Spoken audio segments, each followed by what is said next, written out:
Muy bien. Bueno, a ver, ministro, hoy escuché una palabra muy impresionante hablando sobre el tema de inflación. Un periodista dijo que el gobierno no confiesa la inflación. Es como realmente si fuera un pecado que está ocultando. Simula que no hay inflación. Bueno, primero que no hay inflación y no hay causas estructurales para que haya inflación. Porque en todo este debate parece que se habla con muy pocos argumentos y se habla sin ir al fondo de la cuestión. Sobre todo en un país que ha tenido una historia inflacionaria. Y entonces uno tiene más o menos en claro que cuando hay déficit fiscal permanente, cuando hay un problema de balanza comercial externa que presiona el tipo de cambio y hay grandes devaluaciones o hay variaciones en el dólar, esas tienen que ver con causas estructurales de la inflación. Y la verdad es que del 2003 a la fecha no existe ningún motivo macroeconómico, ninguna causa para que haya una inflación estructural en la Argentina. Y entonces yo voy a volver con el tema de la tensión de precios, porque creo que también tiene que ver con la historia económica de la Argentina. Nuestro país, cada vez que hay alguna presión de disputa por la distribución del ingreso, aparece esta historia del fantasma inflacionario fomentado por alguien, en este caso por el Grupo Clarín, por otros grupos y por sectores de la oposición. Yo veía recién al vicepresidente de la Nación, comandante de facto de la oposición, hablar como si él fuera un espectador en todo esto y decir graciosamente, bueno, está pasando tal o cual cosa, como si no tuviera ninguna responsabilidad institucional y que hacerse cargo de lo que dice, ¿no? Es como un opinólogo que mira afuera un partido en el que ni siquiera se pone la camiseta para correr al costado de la cancha. Pero perdón, ministro, hay como una diferencia, quiero decir, técnica que diferencie el aumento de precios que concretamente... Por eso ahí quería llegar esto de la tensión de precios. ¿Qué está pasando? La presidenta de la Nación, el último año, tomó una serie de medidas impresionantes para que Argentina sorteara la crisis financiera internacional, que tuvieron que ver con el sostenimiento del mercado interno, que tuvieron que ver con la demanda. Quizás siendo eje en la recuperación del sistema previsional para el Estado, es decir, para todos los argentinos, haciendo eje a partir de ahí, bueno, poder reutilizar esos fondos hacia actividades productivas, hacia inversión en obra pública, hacia también cuestiones de sostenimiento de la demanda, como es crédito, hacia que siga habiendo aumento de jubilaciones, aumento de salarios, sostenimiento de empleados y trabajadores dentro de las firmas, colaborando también con las empresas a partir de repro de sus sistema, de sus obligaciones tributarias, para que también tuvieran menos carga durante este año. Y en definitiva, una medida que ha sido revolucionaria, que a mí no me gusta dejarla pasar por alto, que es la asignación universal por hijo. Porque resulta que desde los mismos medios que después intentaron ningunearla, parecía que era la panacea de todos los males de Argentina. Eso sí, tuvimos una presidenta que tuvo la decisión, la vocación y la inteligencia para ponerla en práctica. Porque todos, hablar era muy fácil. Ella encontró cómo hacer para que funcionara la asignación universal por hijo. Entonces, cuando un gobierno tiene esta decisión, pone todos estos recursos del lado de la gente y entonces la curva de demanda agregada se desplaza, es decir, hay más demanda agregada, bueno, esta es la tensión. Porque a esta demanda agregada se puede estructuralmente responder de dos formas: con más oferta de bienes y servicios por parte de los empresarios o con un aumento de precios. Si se enfrenta esto con un aumento de precios, lo que está haciendo el sector empresarial es simplemente apropiarse de una renta sin hacer nada.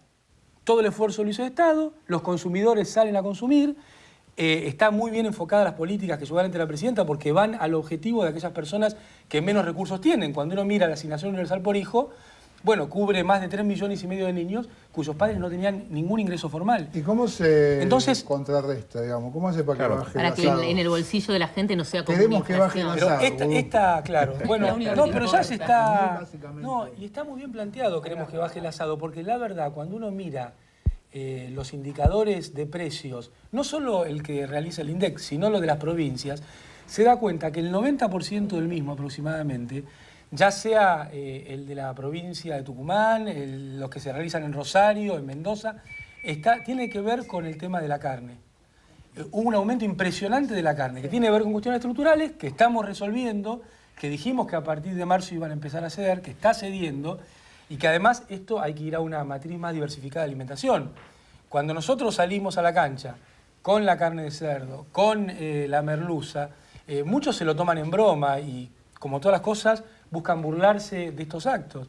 Pero la verdad es que estamos apuntando a dar sustitutos para que no tenga tanto impacto. Ahora, ministro, ¿hay una diferencia, digamos, en la inflación desde el Ministerio? ¿Saben diferenciar la inflación para distintos sectores? Que los sectores más ricos, de acuerdo a sus hábitos de consumo, etcétera, tienen determinado índice de inflación.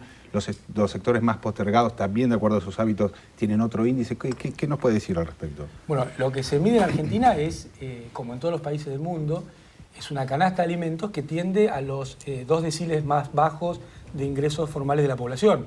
Esto es lo que mide, porque, mire, las cosas no se cuentan tal cual son. Hasta el año 2007, en la canasta que medía el INDEC como costo de vida, estaban los viajes a Cancún. Claro, claro. Estaba el servicio doméstico, que es un ingreso de alguien, no es el costo de vida de una familia. Entonces, que era la verdad que era un mamarracho. Y ahora esas personas... Pero ahí probablemente tuvo el error de comunicación, ¿no? Cuando se cambió ese sistema de medición y no se comunicó con claridad por qué se lo cambiaba. Bueno, pero hagámoslo ahora, digo, ¿no? Entonces tenemos la posibilidad de poder explicar todo esto. En el INDEC hizo un cambio muy importante y, mire, cuando uno desplaza una burocracia anquilosada en un lugar como era el INDEC, donde había una burocracia que estaba acostumbrada a hacer lo que quería y adentro y a decir lo que quería, relevaban el tema que le digo, el servicio doméstico, lo relevaban por teléfono entre sus amigos. Entonces, cuando se dice ahora que la metodología y qué sé yo, ¿de qué metodología hablaban? Era un mamarracho lo que hacían. Y ahora esas mismas personas desde afuera del INDEC reconocen que sin capacidad operativa para medir las cosas y siguen haciendo mediciones que algunos medios la levantan como si fuera la verdad revelada. A ver, varones. Ministro, una pregunta que a lo mejor está en nosotros, latente, todos no podemos preguntar lo mismo, pero me da la impresión que deberíamos decir esto. En las expresiones de Aliberti, él dio una especie de diversos monopolios en distintos rubros de alimentación, ¿no es cierto? Marcó, dijo, acá hay 2 empresas, acá hay otras 2, que son los que dominan el mercado de precios. La pregunta que uno siente frente a un ministro, frente a un Estado, ¿el Estado no puede hacer nada para evitar que esas empresas no se abusen de la situación del mercado, de la demanda, etcétera? ¿Puede hacer algo? Dígame la verdad, ¿puede hacer algo? Puede hacer, lo está haciendo y hay una decisión firme de profundizarlo y seguirlo haciendo. Porque, otra vez, los precios no los aumenta el INDEC, los precios no los aumenta el gobierno. Es más, aquellos precios que dependen del gobierno, como son los de los servicios públicos regulados, están congelados por acción de subsidios que pone el gobierno para que esos precios lleguen a un mismo nivel, tanto para consumidores como para algunas cadenas de producción. Ahora, nosotros vamos a seguir trabajando siguiendo la cadena de valor de cada uno de los productos, porque esto tiene 2 patas. Por un lado, la producción de esas empresas que muchas veces son concentradas. Muchas veces tiene que ver con la escala. Tal vez no sería lógico, porque uno lo ve en otros lugares del mundo, que haya, no sé, 50 empresas que fabrican gaseosas. Entonces, en realidad, ahí hablar de competencia perfecta es una ficción y una mentira. Es una ficción y una mentira. Y aquellos que dicen que esto se resuelve dándole mayor competencia al sector también están mintiendo. Y en nuestro país pasó en los 90. Nos decían que desregulando algunas actividades, otorgándole mayor competencia, íbamos a bajar esos precios. Y esto no es cierto porque hay sectores que tienden a que es una concentración. Entonces ahí lo que necesitamos es que el Estado siga haciendo su acción de control y seguimiento. Ahora, si al mismo tiempo, desde un gran sector de los medios, se está permanentemente erosionando la acción del Estado de control y seguimiento, bueno, lo que están haciendo es dejarnos en manos de esos oligopolios, porque falta el contrapeso que es el Estado. Por eso es muy importante que esto se pueda explicar, clarificar, porque si no, resulta que quien te está defendiendo, quien te está cuidando los precios, es el malo que no los deja hacer. Mire, el año pasado pasaron cosas impresionantes. Cuando el gobierno tomaba acciones para cuidar las importaciones, porque era un año muy difícil, cayó casi el 15% del comercio internacional en todo el mundo. Y entonces la presidenta tomó la decisión de, bueno, decir, nosotros vamos a cuidar el empleo local. Entonces vamos a ver qué pasa con los productos que ingresan, en qué velocidades ingresan, a qué precios ingresan. Parecía que nosotros era un pecado estar cuidando a los argentinos. No, Brasil está indignado. Bueno, mire, lo primero que tenemos que hacer es no caer en el desempleo estructural que hubo a partir de no cuidar Es que nuestras ese empresas. es un relato paradójico, ¿no? Porque es la queja por la inflación y la queja por el control de la inflación. Exactamente. Yo creo No que es salida. tradicional. Acá, sí. perdón, me parece que estamos en dos lenguajes.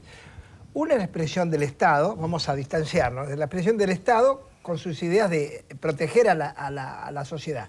Y por otro lado, ¿debemos pensar que los medios están conspirando contra el Estado? No, produciendo nada. una mentira, produciendo una mendacidad, una inflación desmesurada a través de sus voceros. No, hay un ánimo de... Eso es raro también en la Argentina, está la inflación inflacionada, o sea, hay un ánimo de que haya inflación, lo cual es, digamos, desde... Es que la inflación es una cosa tiene que rara. ver con cuestiones de Claro. expectativas. Claro. En términos de crecimiento económico para el 2010, ¿cuánto está previendo el gobierno? Va a ser 6, muy 7, buena. 8 más o Va a menos. ser 6, 7, 8. Más o menos, ¿no? Por ahí andamos. Va a estar en el rango. Con ese comentario te ganaste salir de este programa 2 meses. Bueno, pero son los números que obvió decir otra persona en la presentación.